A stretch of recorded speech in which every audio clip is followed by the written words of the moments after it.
The Boeing 757 hummed through the afternoon sky at 35,000 feet.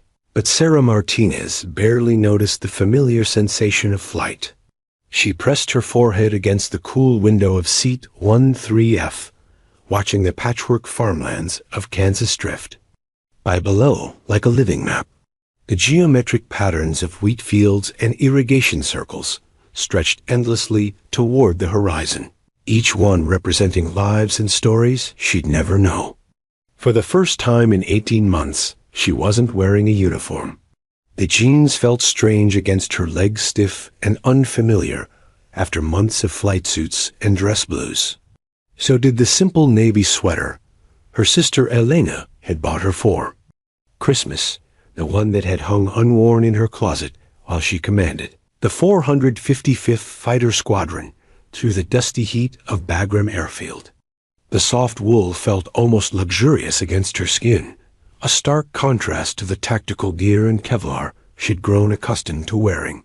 Sarah shifted in her seat, still unconsciously maintaining the perfect posture that had been drilled into her at the academy 20 years ago. Her hands rested precisely on the armrests, her feet flat on the floor, alert even in repose. Old habits, she thought ruefully. Her commanding officer, General Patricia Hayes, had practically ordered her to take this leave. Martinez, the general had said, leaning back in her chair with a knowing smile, you've been running on caffeine and determination for 2 years straight. Your squadron is home safe. Your mission reports are filed, and if I see you in my office before May 1st, I'm personally going to have the MPs escort you to the nearest beach. Now, finally taking that mandated rest, she was just another passenger on United Flight 847 from San Francisco to Washington, D.C. Just Sarah Martinez, not Colonel Martinez, not Phoenix, not the woman whose tactical innovations had saved Ford Operating Base Chapman from being overrun. Just a tired officer visiting her aging mother in Arlington, Virginia. First time flying commercial in a while? Sarah turned to find the flight attendant, a woman about her age with kind brown eyes and graying temples pulled back in a neat bun. Her name tag read Jennifer Walsh, and her smile held the practiced warmth of someone who'd spent years managing the anxieties of nervous flyers. Something like that, Sarah replied, offering a small smile in return. Jennifer refilled Sarah's coffee cup with the precision of someone who'd mastered the art of pouring at altitude. The rich aroma mixed with the recycled air of the cabin, creating that unique atmosphere of commercial aviation part anticipation, part resignation, entirely familiar to anyone who'd spent their life in the sky. The flight attendant lingered. For a moment, her experienced eye taking in details that most passengers would miss. Sarah's perfect posture, the way her eyes automatically tracked to the nearest emergency exits, the unconscious way she'd stowed her carry-on with military precision. Everything squared away and secure. There was something about the way this passenger held herself, a bearing that spoke of discipline and command. Military? Jennifer asked quietly, her voice carrying the respect of someone who understood the weight of service. Sarah hesitated, her fingers tightening slightly around the coffee cup. She'd hoped to blend in, to disappear into the anonymous crowd of travelers, to be just another face among the 127 souls aboard this aircraft. But something about her demeanor, perhaps the way she'd automatically cataloged emergency procedures during the safety demonstration, or the instinctive way she'd assessed the flight crew during boarding, had given her away. Air Force, she admitted quietly, her voice barely audible above the steady drone of the engines. Jennifer's expression softened with immediate understanding. She leaned closer, lowering her voice to avoid disturbing nearby passengers. My husband was Navy, 22 years, 3 deployments to the Gulf, retired last year as a senior chief. Her eyes held the wisdom of someone who'd lived through the unique challenges of military life. The deployments, the missed holidays, the constant worry. I can always tell. It's something in the way you carry yourselves." She paused, glancing around to ensure their conversation remained private. "Thank you for your service, ma'am. Whatever you did over there, wherever there was for you, thank you." As Jennifer moved on to attend to other passengers, Sarah settled back into her seat, feeling both exposed and oddly comforted. Around her, the ordinary drama of civilian air travel continued to unfold in all its mundane complexity. The rhythms of normal life that she'd almost forgotten existed. In seat 13D, directly beside her, a businessman in his 40s pecked furiously at his laptop keyboard. His Bluetooth headset blinked steadily as he conducted what sounded like a heated conference call about quarterly projections and market penetration. Robert Kim, according to the name on the American Express card he'd used to purchase his overpriced airport sandwich. His world of spreadsheets and profit margins seemed impossibly distant from the life Sarah had been living. Across the narrow aisle, a young mother named Maria Santos struggled valiantly to keep her twin toddlers entertained. The boys, perhaps 3 years old, were fascinated by everything: the window shades, the tray tables, the overhead bins. There, Father dozed fitfully beside them, his head tilted back at an uncomfortable angle, exhaustion written across his features. A military ID card peeked from his wallet in the seat back pocket. Army, from the look of it. Probably just returned from deployment himself, Sarah guessed, recognizing the particular bone-deep weariness that came from months of hypervigilance finally giving way to the safety of home. Behind her, a group of college students shared earbuds and laughed over something on their phones. Spring break, most likely heading home or to some beach destination. Their biggest worry probably their next exam, or whether they'd remembered to set their DVRs. Their voices carried the easy confidence of youth, the assumption that the world was fundamentally safe and predictable. None of them knew that the quiet woman in the window seat had earned the call sign Phoenix after coaxing her battle-damaged F-16 home through enemy fire over the Hindu Kush. None of them knew she'd been awarded the Distinguished Flying Cross for actions that had saved the lives of 200 Marines at a remote outpost, or that her face graced a recruitment poster in the Pentagon's E-Ring corridor. To them, she was simply another passenger, maybe a teacher heading home for the weekend, or a businesswoman on her way to a conference. Anonymous and unremarkable, exactly as she'd hoped to be. Sarah closed her eyes and tried to remember what normal felt like. When had she last sat somewhere without automatically identifying potential threats and escape routes? When had she last heard laughter that wasn't tinged with the gallows humor of combat? When had she last been surrounded by people whose biggest worry was a delayed connection rather than incoming mortar rounds? The steady vibration of the aircraft's twin engines created a soothing white noise, and for the first time in months, Sarah felt her shoulders beginning to relax.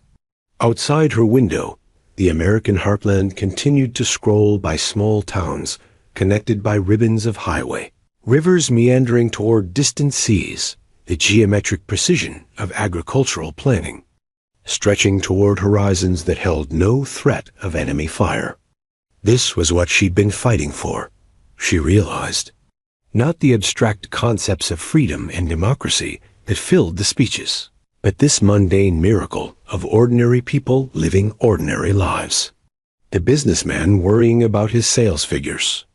The young mother managing her children's restless energy. The students planning their weekend adventures. The beautiful, complex tapestry of normal life that could only exist when warriors like her stood guard at the borders of chaos. Sarah allowed herself a small smile and settled deeper into her seat. For the next few hours, she was just another passenger on United Flight 847. Just another American citizen enjoying the luxury of safe travel in peaceful skies. She had no way of knowing that in less than 2 hours, the skills that had made her a legend would be all that stood between 127 innocent people and disaster. For now, she was content to watch Kansas drift by below and remember what it felt like to be invisible. The first sign of trouble was a vibration so subtle that Sarah Martinez felt it in her bones before her conscious mind recognized the threat. Her eyes snapped open from their peaceful half-doze, instantly alert in the way that 18 months of combat flying had programmed into her nervous system. She instinctively checked her watch. 3:47 p.m. Mountain Time. Exactly 2 hours and 13 minutes into what should have been a routine 5-hour flight. The vibration pulsed through the airframe like a heartbeat with an irregular rhythm too. Low frequency to be turbulence, too persistent to be normal. Sarah's hand moved automatically to brace against the window frame as her pilot's instincts screamed danger. Around her, the other passengers remained oblivious, lost in their laptops and conversations and magazines, trusting in the reliability of modern aviation. But Sarah knew better. She'd felt this before, in an F-16 over Kandahar province when her hydraulic pump had begun its death spiral.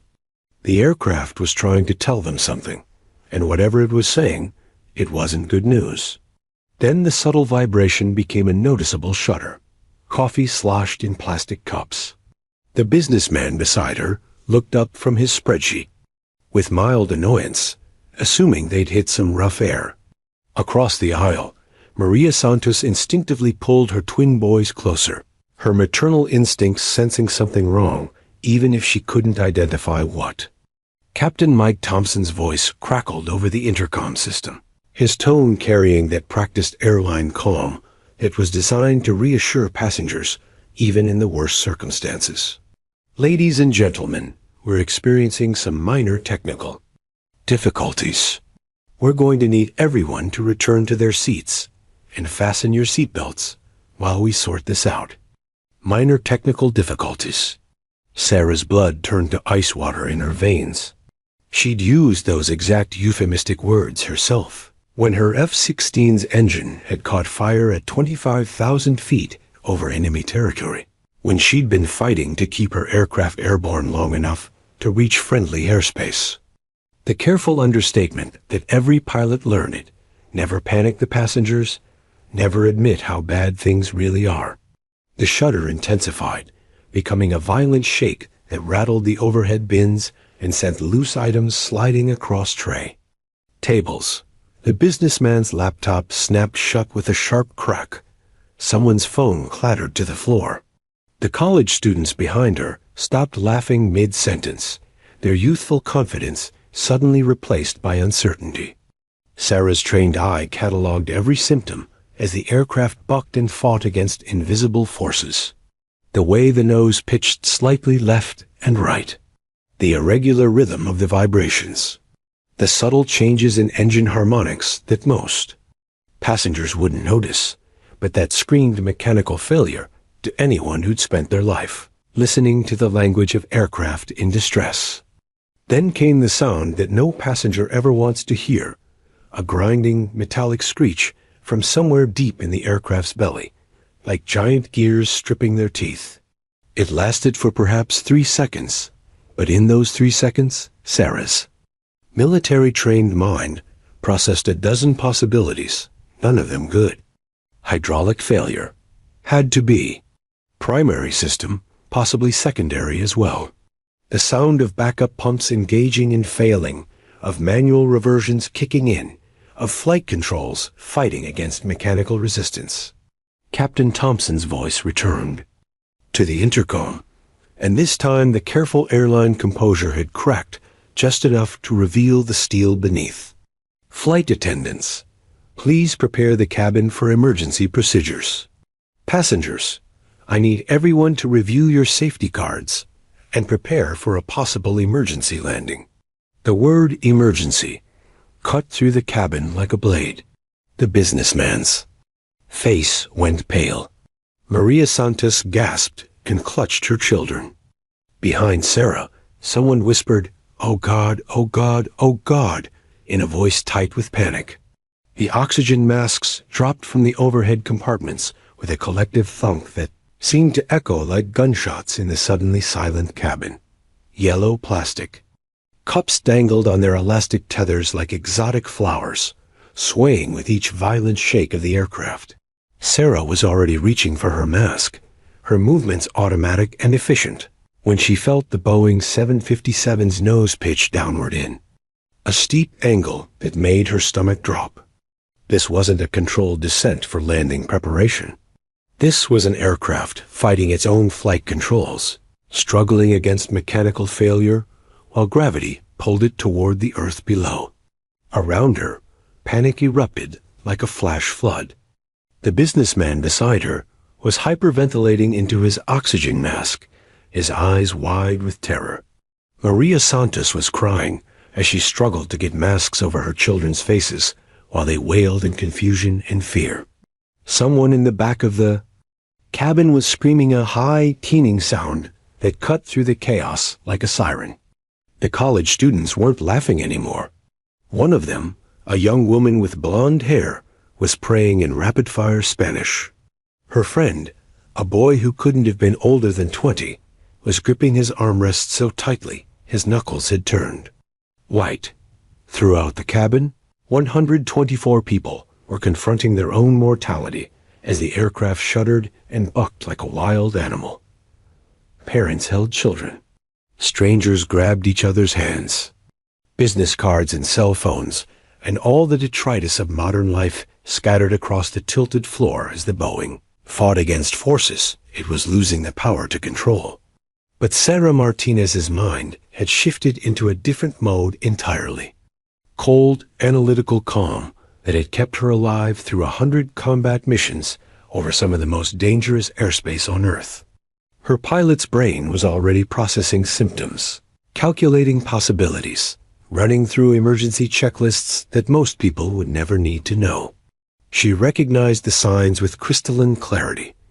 Multiple hydraulic system failure, probably caused by a catastrophic rupture in the main distribution line. The flight controls were operating on manual reversion, which meant the pilots were fighting to control a 180,000-pound aircraft using nothing but raw muscle and whatever mechanical advantage the control cables could provide. The aircraft shuddered again, more violently this time, and Sarah felt the deck angle increase as they entered what could only be described as an uncontrolled descent. Through her window, she could see the Colorado landscape rushing up to meet them, not in the gentle, controlled manner of a normal approach, but with the inexorable pull of gravity acting on a wounded bird. She'd been in this situation before, in a different aircraft over a different landscape, but the sick feeling in her stomach was exactly the same. The knowledge that everyone aboard, including herself, might not make it home to their families tonight. The understanding that in situations like this, the difference between life and death often came down to split-second decisions and the skill of the people in the cockpit. But this time, she wasn't in the cockpit. She was just a passenger in Seat 13F, wearing civilian clothes, officially powerless to affect the outcome of this crisis. Except Sarah Martinez had never accepted powerlessness as an option. As the aircraft continued its terrifying dance with disaster, as parents held their children and strangers became allies in the face of shared peril, Sarah was already planning her next move.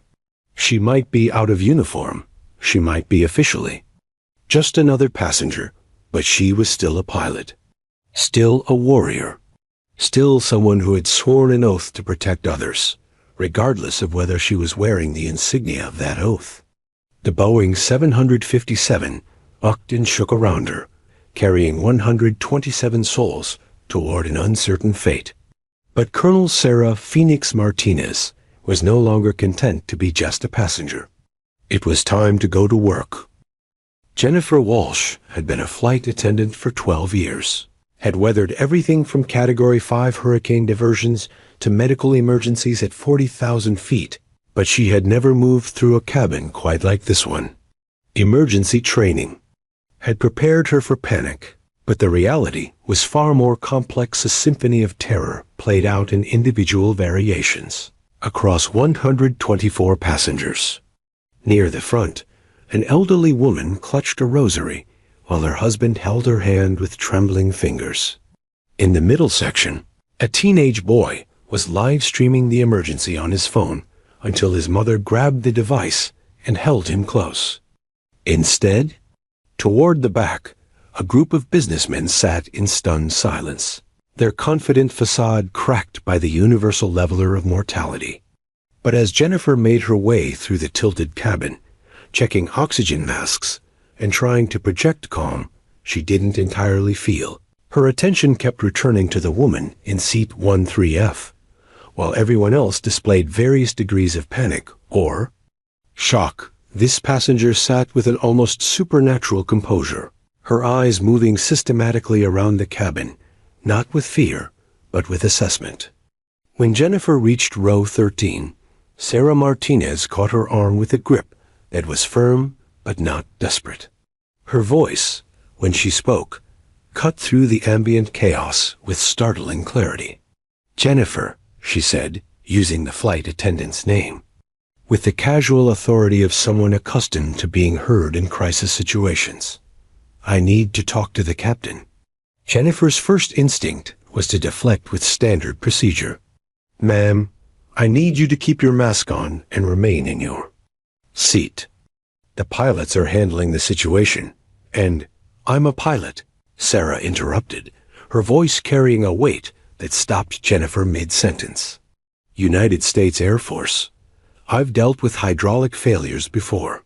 Multiple system failures, specifically. I can help." For a moment, Jennifer hesitated, her training warring with intuition. FAA regulations were clear about unauthorized personnel in the cockpit. But as the aircraft shuddered again and tilted further into its uncontrolled descent, protocol seemed like a luxury they couldn't afford. "What kind of pilot?" Jennifer asked, leaning closer to hear over the noise of the struggling aircraft. "Fighter pilot, F-16s mostly, but I've flown everything from trainers to transports. I've brought damaged aircraft home before." Sarah's eyes never left Jennifer's face. "I've been exactly where your captain is right now." Another violent shake decided the matter. Jennifer reached for her master key. "Follow me." As they fought their way toward the front of the aircraft, Sarah grabbed the intercom handset from its cradle near the galley. The cabin was awash in whispered prayers, muffled sobs, and the white noise of oxygen flowing through dozens of masks, but her voice cut through it all like a blade.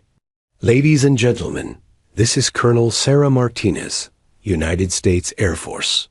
Her tone was calm, authoritative, utterly confident, the voice of someone who had stared death in the face before and refused to blink. "I want everyone to listen to me very carefully. We are going to get through this, but I need each of you to stay calm and follow all instructions from the flight crew. We have excellent pilots up front, and I'm going to help them bring us home safely." The effect was immediate and almost magical. The crying demonized to sniffles. The whispered panic gave way to focused attention.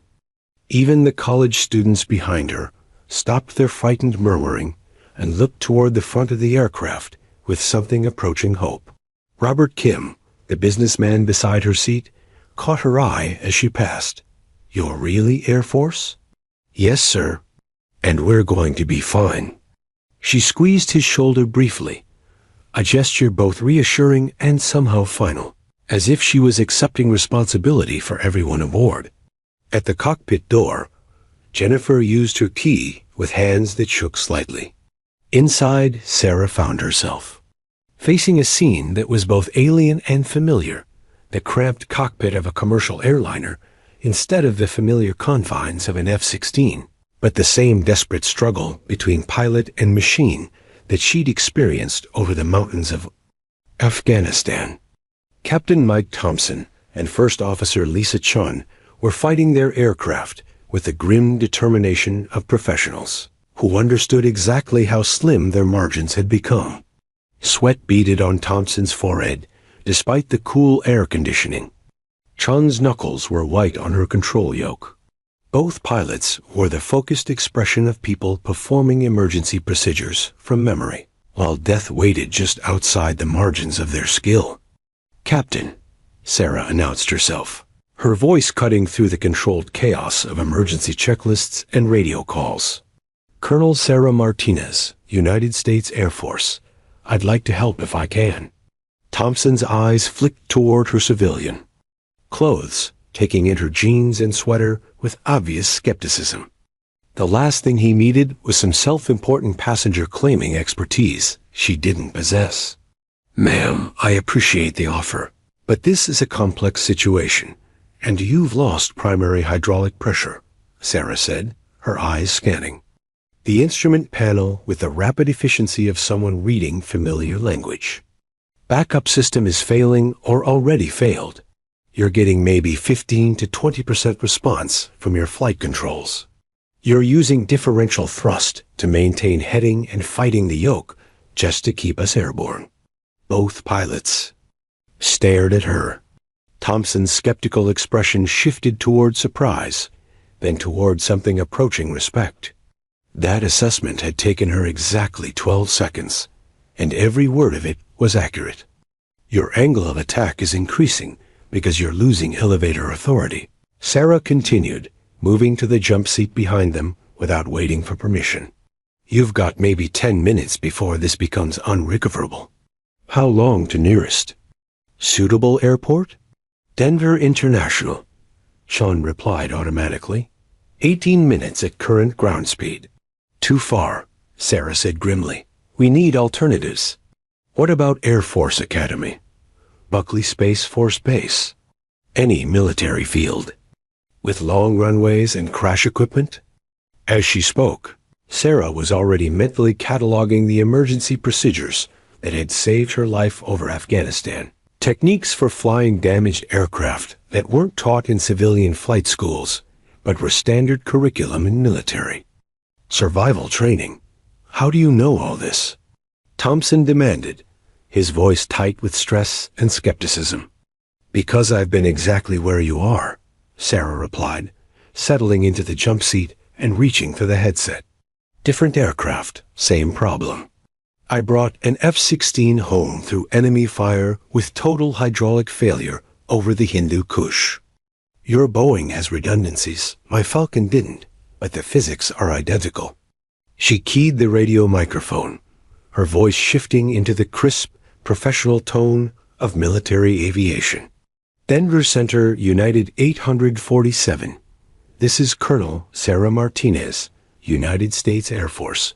Call sign Phoenix. I'm now assisting the flight crew with emergency procedures. Request immediate vector to nearest suitable runway and full emergency services." The brief silence that followed her transmission told Sarah everything she needed to know. In air traffic control centers and military installations across the region, duty officers were processing what they'd just heard. Phoenix, the call sign that had become legend in fighter pilot circles, spoken in the same breath as Chuck Yeager. And Robin Olds, United 847 Denver Center. The controller's voice carried a new note of respect mixed with disbelief. "Confirm call sign Phoenix, Colonel Martinez." "Confirmed, Denver Center. Phoenix is on station and ready to work." Sarah turned to Captain Thompson, who was watching her with an expression somewhere between hope and amazement. "Mike, can I call you Mike? I need you to trust me. What I'm about to suggest is going to feel wrong, but it's the only way we're going to save this airplane." Thompson studied her face for a long moment. In her eyes, he saw something he recognized from his own worst moments in the cockpit. Calm that comes from having stared down disaster before and refused to yield. The quiet confidence of someone who had earned the right to ask for trust. "What do you need?" he asked. Sarah Martinez smiled for the first time since the emergency. Began. "I need you to let Phoenix fly." At Denver Air Route Traffic Control Center, Controller Jake Morrison had been handling routine traffic for 6 hours when his carefully ordered world exploded into chaos. A radio transmission from United 847 stopped him cold, his hand freezing. Halfway to his coffee cup, as the words "call sign Phoenix" echoed through his headset. Phoenix. Jake had been an Air Force controller before joining the FIA, had spent 4 years at Bagram Airfield, watching F-16s and A-10s launch into hostile skies. Every controller in military aviation knew that call sign, not just because of the pilot who carried it, but because of what it represented. Phoenix wasn't just a name. It was a legend built on impossible odds and extraordinary skill. Did she just say Phoenix? His supervisor, Carol Stevens, leaned over his shoulder, her own military background helping her recognize the significance of what they just heard. Yeah. Jake's hands were already moving across his console, pulling up emergency protocols and military liaison numbers. He keyed his microphone with the careful precision of someone who understood he was speaking to aviation royalty. Denver Center to United 847. Confirm call sign Phoenix. Colonel Sarah Martinez. Sarah's voice came back through the static, crisp and professional, despite the chaos surrounding her. Confirmed, Denver Center. Phoenix is on station and assisting with aircraft emergency. Request immediate coordination with military air traffic control and emergency services. Even over the radio, Jake could hear the unmistakable sounds of an aircraft in distress, the background noise of struggling engines, the subtle audio cues that told him United 847 was fighting for its life. But overlaying that mechanical symphony of failure was something else. Absolute calm and authority from the woman who had just identified herself as one of the most legendary pilots in modern Air Force history. Carol was already on the phone. To Peterson Space Force Base, her voice urgent but controlled. This is Denver Center. We have an aircraft emergency involving Colonel Sarah Martinez. Call sign Phoenix. Yes, that Phoenix. We need immediate military coordination and possible fighter escort. The response was immediate. Within 90 seconds, alerts were flashing on screens across 3 military installations. At Peterson, the command duty officer was pulling up Sarah's service record, a document so classified that most of it appeared as black redacted lines. But what was visible told the story of a warrior whose exploits had become legend. At Buckley Space Force Base, Major Kevin "Hawk" Rodriguez was reviewing flight training schedules when his secure phone buzzed with an emergency alert. He read the message twice before the words sank in. United 847 in emergency. Phoenix on board. Assistance required. Holy shit, he whispered, then caught himself. Even in crisis, military bearing demanded better. But this was Phoenix, the pilot whose tactical innovations were taught at the Air Force Academy, whose actions over Afghanistan had saved forward operating base Chapman from being overrun, whose call sign was spoken with reverence in ready rooms from Langley to Kadena. Viper. He called to his wingman, Captain Amy Chun, who was across the ready room studying weather reports. Emergency scramble. We're escorting a civilian aircraft. What's the threat? Amy asked, already moving toward their gear. No threat. Guardian. Angel mission. Kevin's voice carried an odd note of awe. Phoenix is aboard. She's helping fly a damaged airliner. Amy stopped mid-stride. Like every fighter pilot in the Air Force, she knew the Phoenix story, or rather, the dozen Phoenix stories that had become part of military lore. The emergency landing in a sandstorm that saved her wingman's life. The solo mission behind enemy. Lines to extract a downed pilot. The tactical manual she'd written that was now required reading at the academy. Phoenix Martinez? That Phoenix? That Phoenix. And she needs us.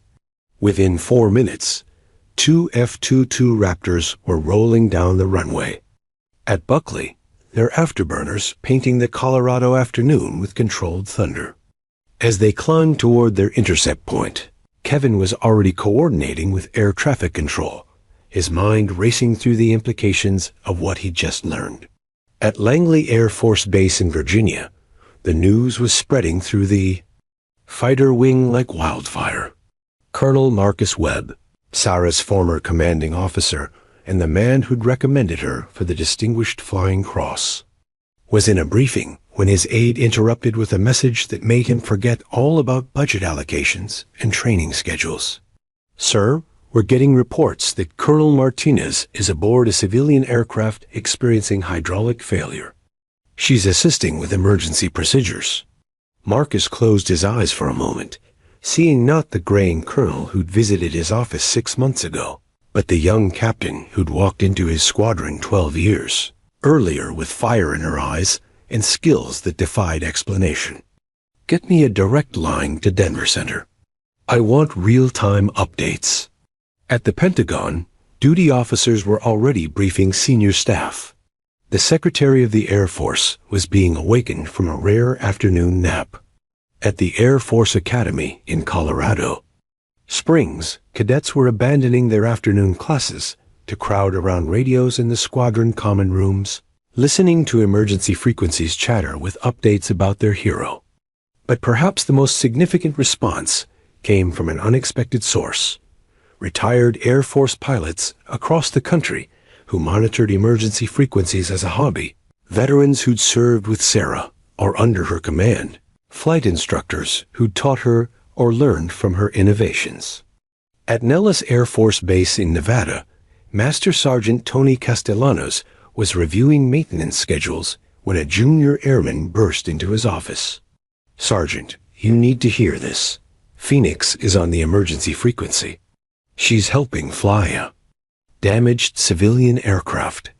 Tony had served under Sarah during her squadron command, had watched her bring home pilots who should have died, had seen her make decisions under pressure that left seasoned warriors shaking their heads in admiration. He grabbed his radio, contuned to the emergency frequency, his weathered hands trembling slightly as he adjusted the volume. "This is Denver Center to United 847. The controller's voice crackled through the static. "Military escort is inbound. ETA 12 minutes. Colonel Martinez, we have hawk flight of F-22s from Buckley en route to provide assistance." Sarah's response came through calm and professional. "Denver Center, Phoenix. Appreciate the escort. We're maintaining horse for Denver International, but I need you to coordinate with approach control. We're going to need every foot of runway they can give us, and this approach is going to be ... unconventional." Tony smiled despite his worry. Even in an emergency, Phoenix maintained her legendary understatement. "Unconventional," from Sarah. Martinez usually meant something that would be impossible for anyone else. As word continued to spread through military channels, a remarkable thing began happening at air bases across the country. Off-duty personnel, who heard about Phoenix being aboard the troubled aircraft, began gathering in operations centers and ready rooms, following the emergency on military frequencies. Pilots who'd flown with her, maintainers who'd serviced her aircraft, controllers who'd guided her home from missions, all united by respect for a warrior who'd earned her place in the pantheon of aviation legends. At Edwards Air Force Base, test pilots paused their experimental flights to listen.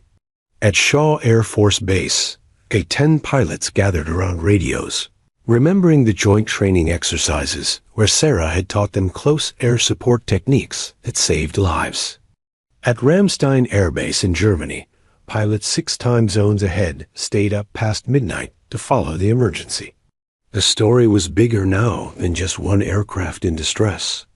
It had become a moment when the entire military aviation community held its collective breath, waiting to see if their legendary Phoenix could rise from the ashes one more time. And somewhere over the Colorado landscape, at the controls of a Boeing 757 with failing hydraulics and 127 souls on board, Colonel Sarah Martinez was about to remind the world why legends are born from moments when ordinary people do extraordinary things. At 39,000 feet above the snow-capped peaks of the Colorado Rockies, United Flight 847 looked like a wounded eagle fighting against gravity itself. Major Kevin "Hawk" Rodriguez eased his F-22 Raptor into formation 500 feet off the airliner's right wing.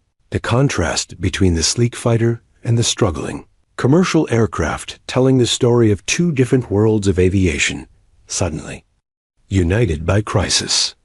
The Boeing 757 wallowed through the thin air, its control surfaces moving in erratic, jerky motions as the flight crew fought to maintain even basic stability.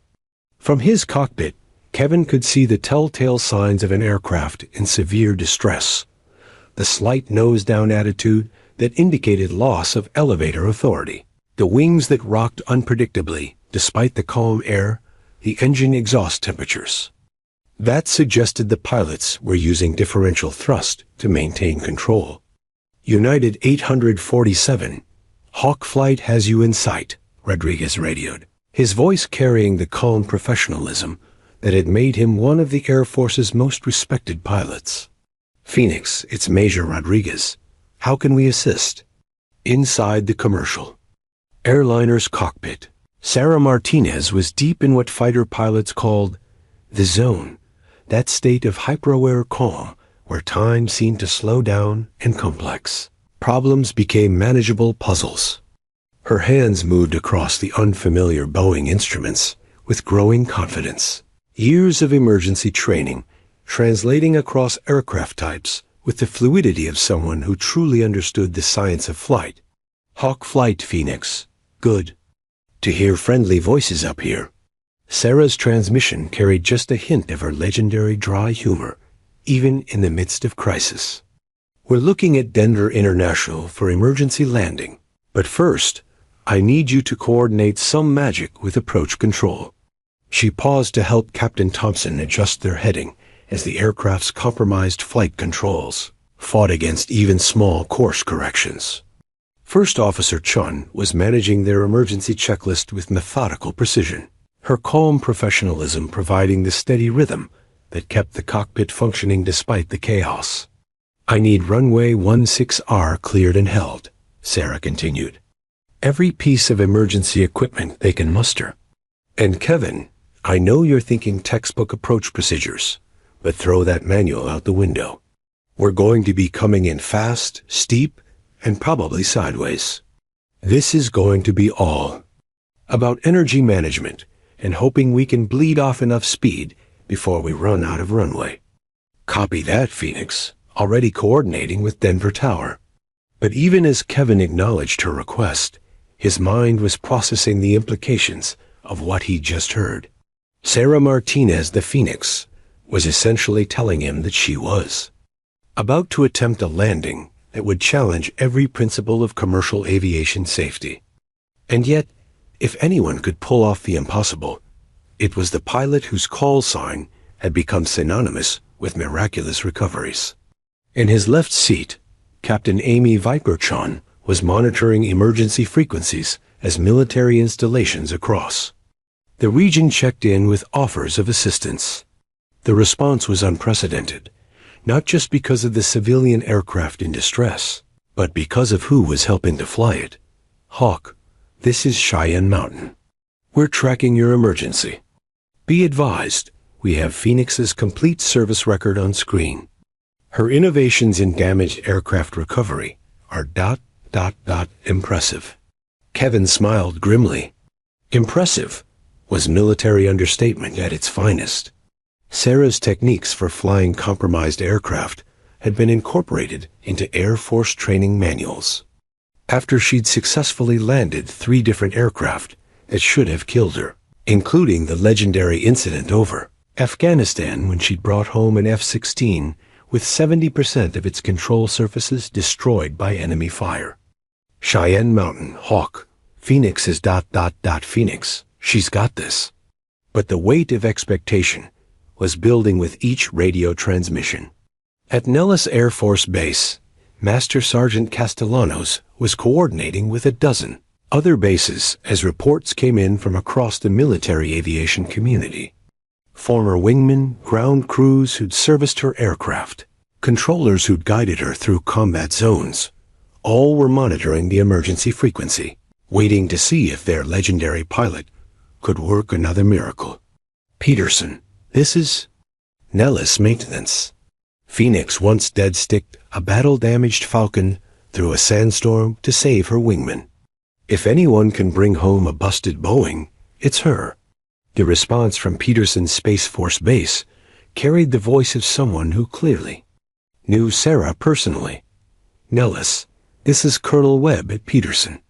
I was Phoenix's squadron commander in Afghanistan. She's going to save every soul on that aircraft or die trying. Have emergency services ready for anything. Inside the cockpit of United 847, Sarah was oblivious to the growing legend being built around her emergency landing attempt. Her entire world had narrowed to airspeed indicators, attitude displays, and the delicate balance of keeping 180,000 pounds of aluminum and humanity airborne on barely responsive controls. Mike, she said to Captain Thompson, I need you to start thinking like a test pilot. Everything we're about to do is going to feel wrong. We're going to approach faster than any commercial aircraft should. We're going to use techniques that aren't in any civilian manual. But trust me, I've been here before. Thompson's hands were steady on his controls, but sweat beaded his forehead despite the cool cockpit air. Sarah, I've got 23 years with this airline. I've never had a passenger save my aircraft before. And I've never been a passenger on someone else's emergency, Sarah replied with a slight smile. Guess we're both breaking new ground. Today, through the cockpit windows, they could see the F-22s holding perfect formation, their pilots ready to provide whatever assistance possible.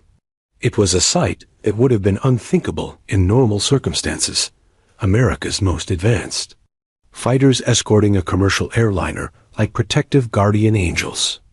Denver approach, United 847 with Hawk Flight escort. Sarah radioed as they began their long descent toward the airport.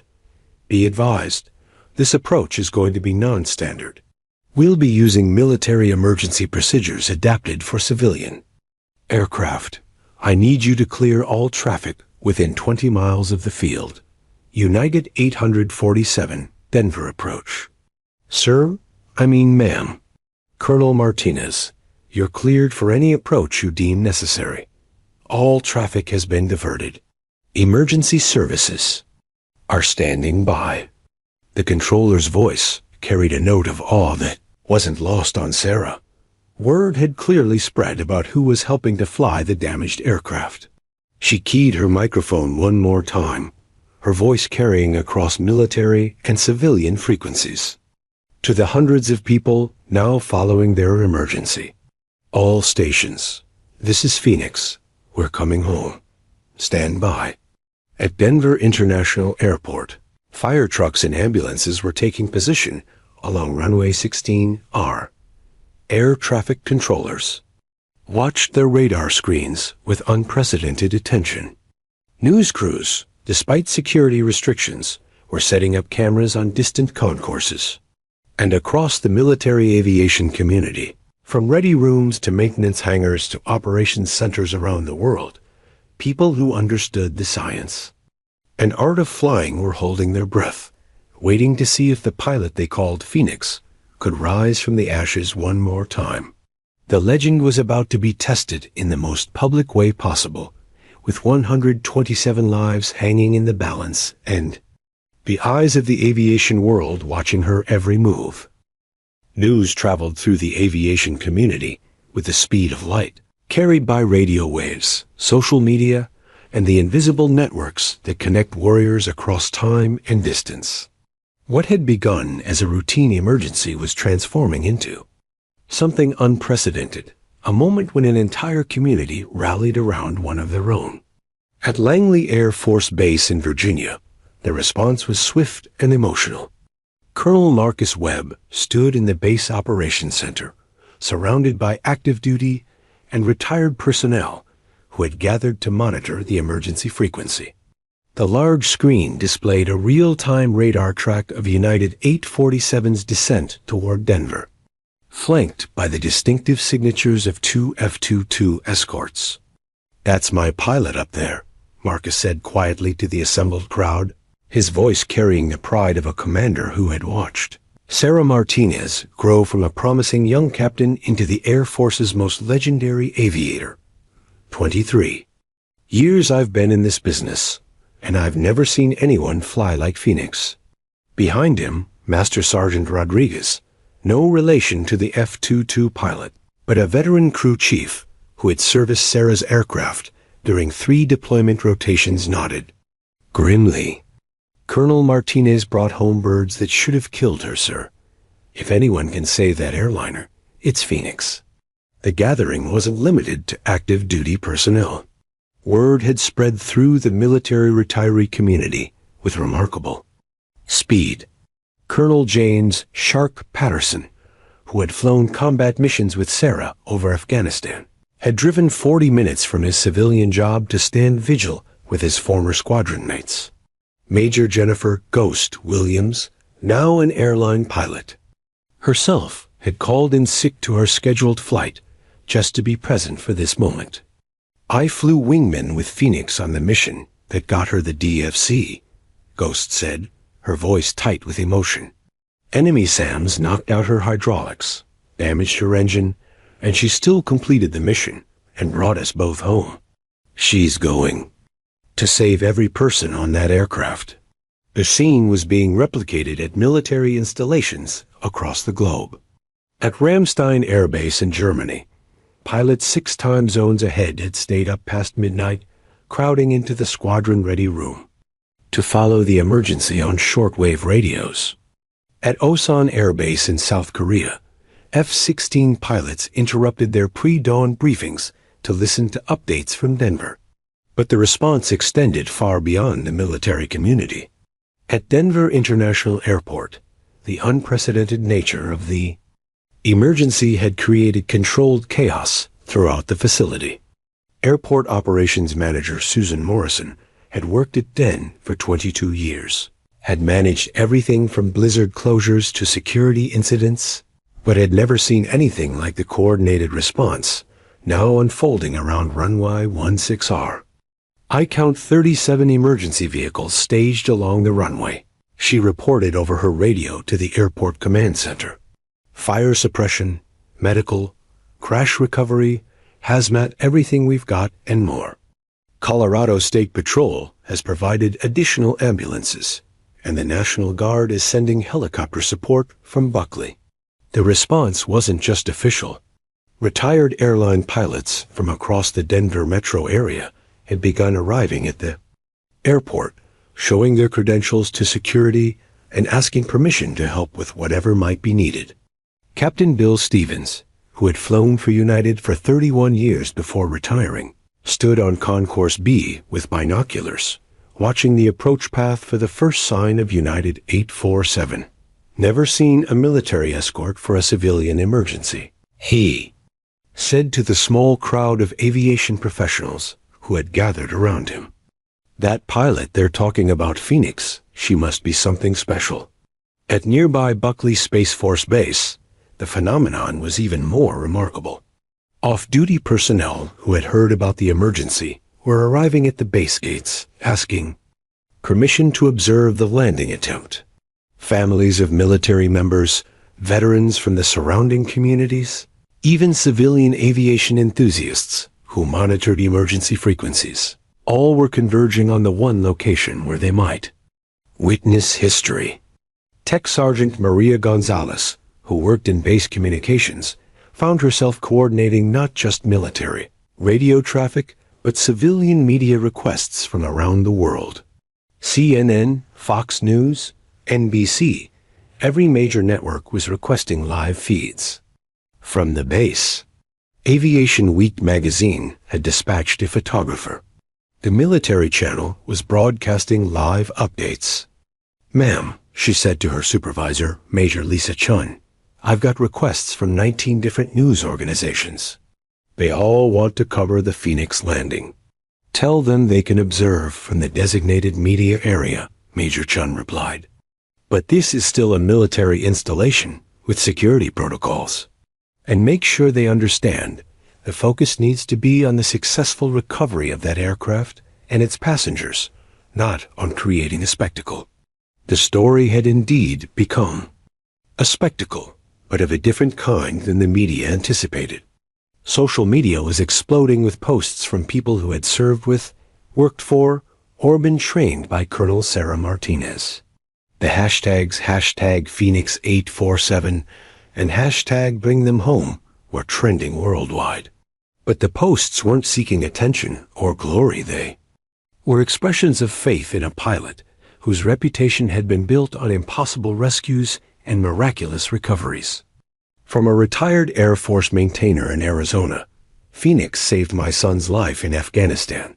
She bring everyone home. #Phoenix847.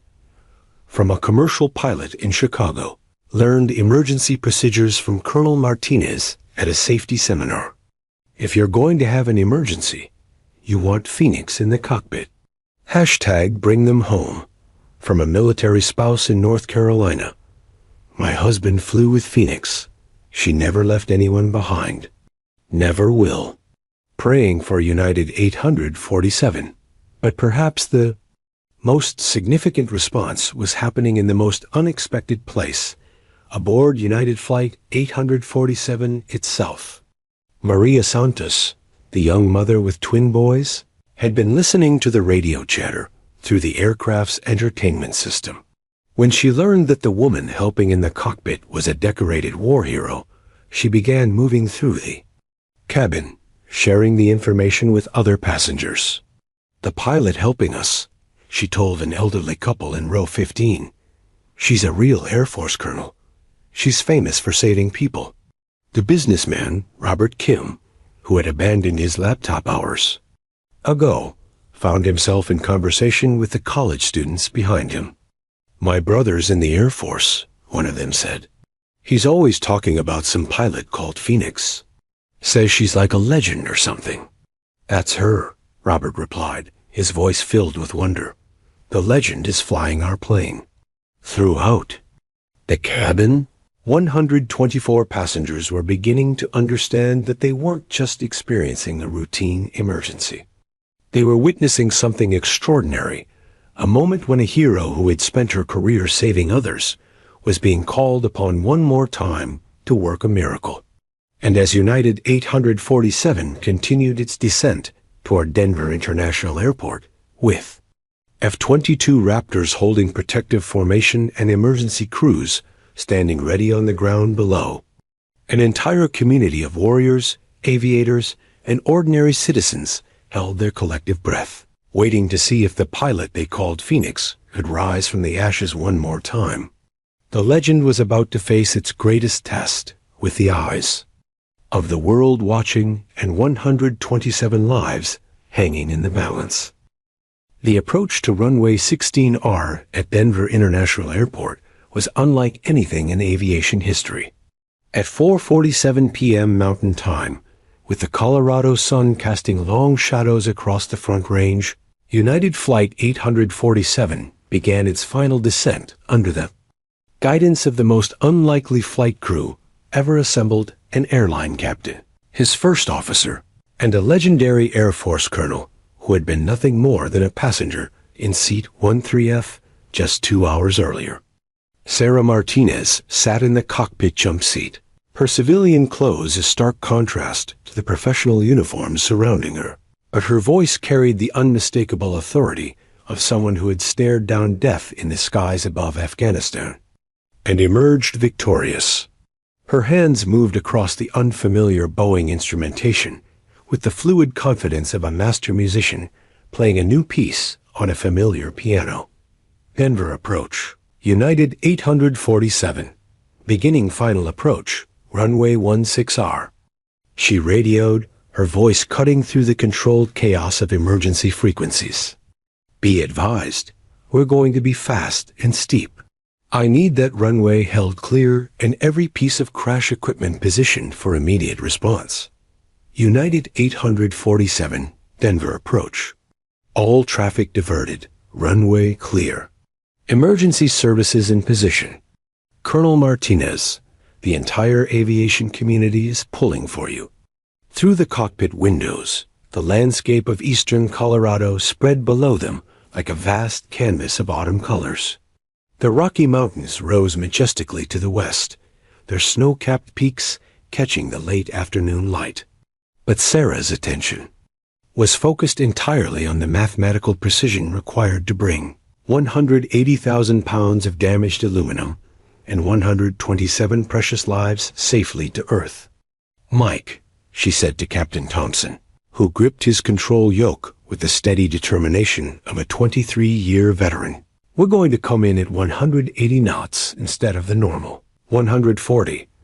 The hydraulic failure means we can't use speed brakes effectively, so we need extra airspeed for control authority. It's going to feel like we're screaming toward the ground, but trust the physics." Thompson's knuckles were white, but his voice remained steady. "Sarah, in all my years flying, I've never had to do anything like this. And in all my years, I've never tried to save a Boeing with airline procedures." Sarah replied with a slight smile that somehow conveyed both confidence and humanity. "Guess we're both expanding our horizons today. Lisa," she turned to First Officer Chun, "I need you to call out airspeed every 10 knots. We're going to be riding the edge of a stall all the way down." Above them, Major Kevin Rodriguez in his F-22 Raptor was coordinating with what had become an unprecedented assembly of military and civilian aircraft. Denver Tower, Hawk Flight. Be advised, we have visual on United 847 beginning final approach. Aircraft appears stable, but maintaining unusual approach angle. Roger, Hawk Flight. All emergency services report ready. Colonel Martinez, you are cleared to land any runway, any direction, any way you see fit.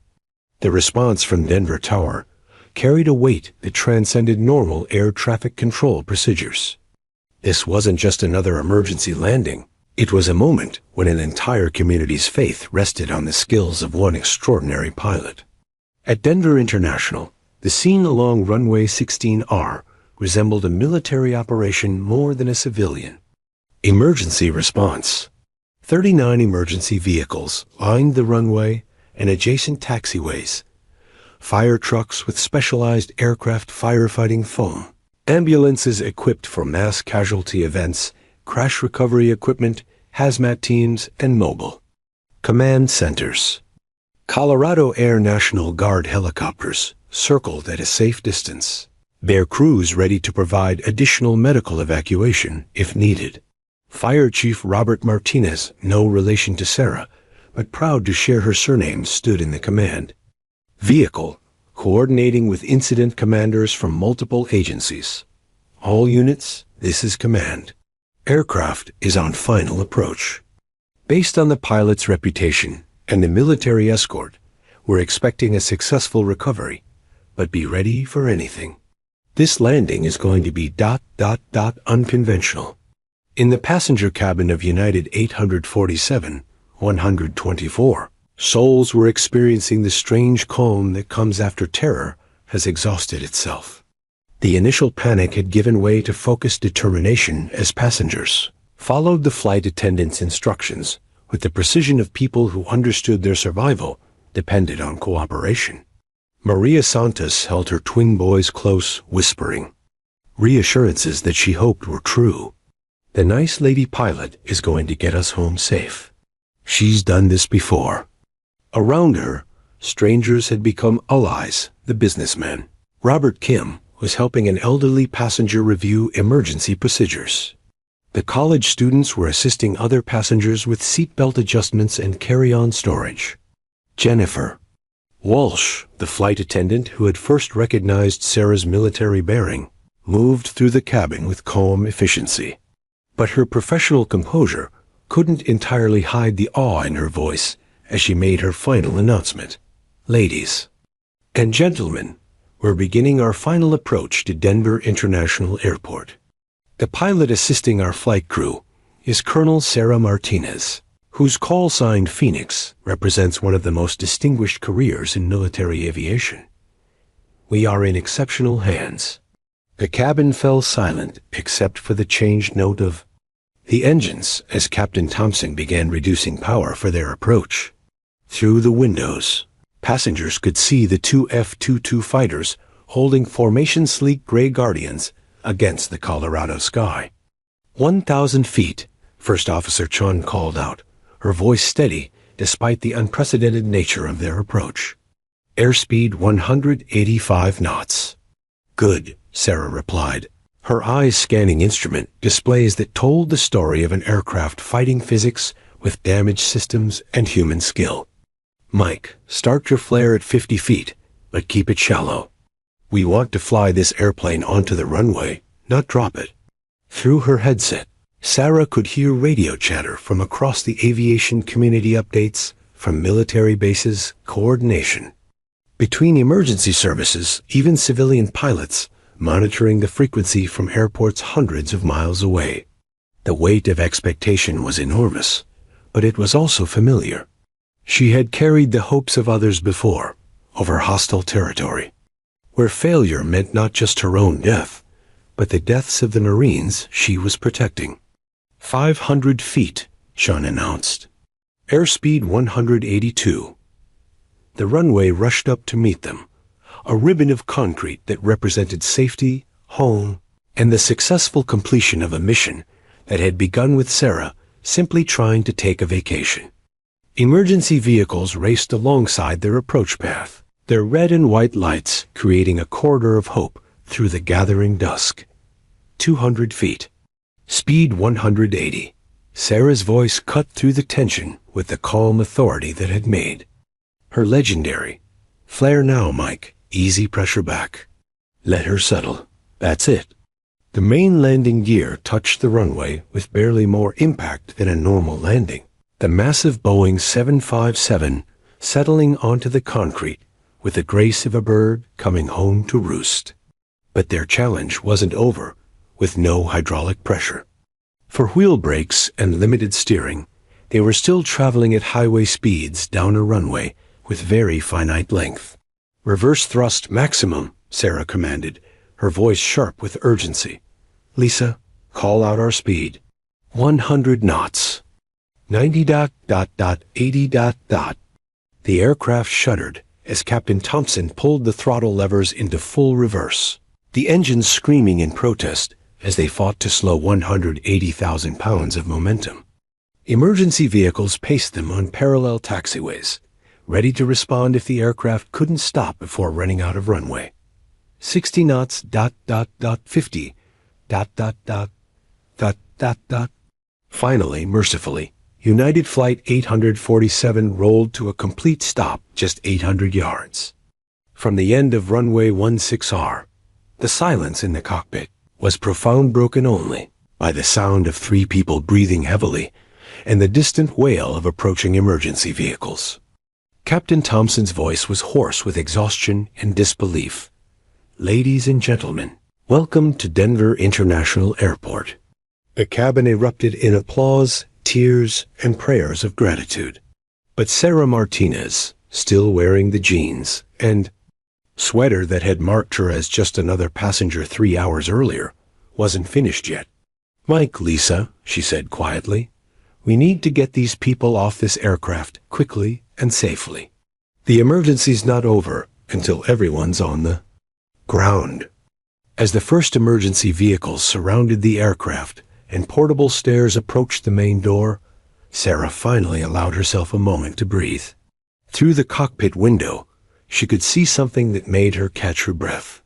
Military personnel were arriving at the airport, not just the expected accident investigators and officials, but active duty and retired Air Force members from across Colorado. Word had spread through the aviation community with lightning speed, and they had come to honor one of their own. Major Rodriguez stood near the aircraft in his flight suit, having landed his F-22 at nearby Buckley Air Force Base before racing to den.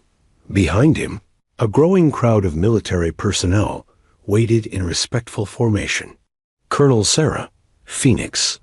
Martinez was about to discover that heroes don't just save lives, they inspire communities, unite strangers in common cause, and remind the world that ordinary people are capable of extraordinary things when called upon to serve something greater than themselves. The first passenger to emerge from United Flight 847 was 8-year-old Danny Wilson, his small hand gripping his mother's tightly as they descended the portable stairs onto the tarmac at Denver International Airport. The late afternoon sun cast long shadows across the concrete, and the boy's eyes went wide as he took in the unprecedented scene surrounding their aircraft, dozens of emergency vehicles, military personnel in dress uniforms, and news cameras capturing every moment.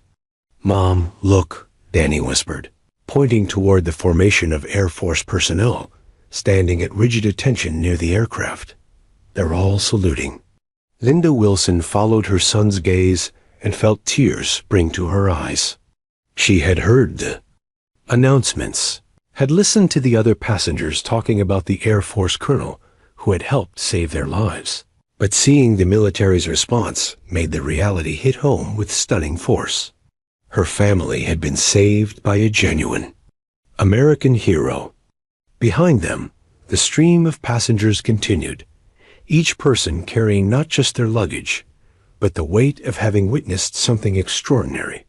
Maria Santos emerged with her twin boys, pausing at the bottom of the stairs to look back at the aircraft that had brought them safely home. Robert Kim, a businessman who had abandoned his quarterly projections in favor of prayer, stepped onto the tarmac with tears streaming down his face. Inside the cockpit, Sarah Martinez was completing the final shutdown procedures with Captain Thompson and First Officer Chun. Her hands moved across the Boeing's controls one last time, securing systems and ensuring the aircraft was safe for the investigation teams that would soon swarm over every component of the damaged hydraulic systems. "Sarah," Captain Thompson said quietly, his voice still hoarse from the stress of the past 3 hours. "I've been flying commercial aircraft for 23 years. I've never experienced anything like what you just did. You didn't just help U.S. land this airplane, you saved 127 lives." Sarah looked up from the checklist she was completing, her expression carrying the humble dignity that had marked her entire career. "Mike, you and Lisa did the flying. I just provided some technical consultation. This was a team effort from beginning to end." First Officer Chun shook her head with a slight smile.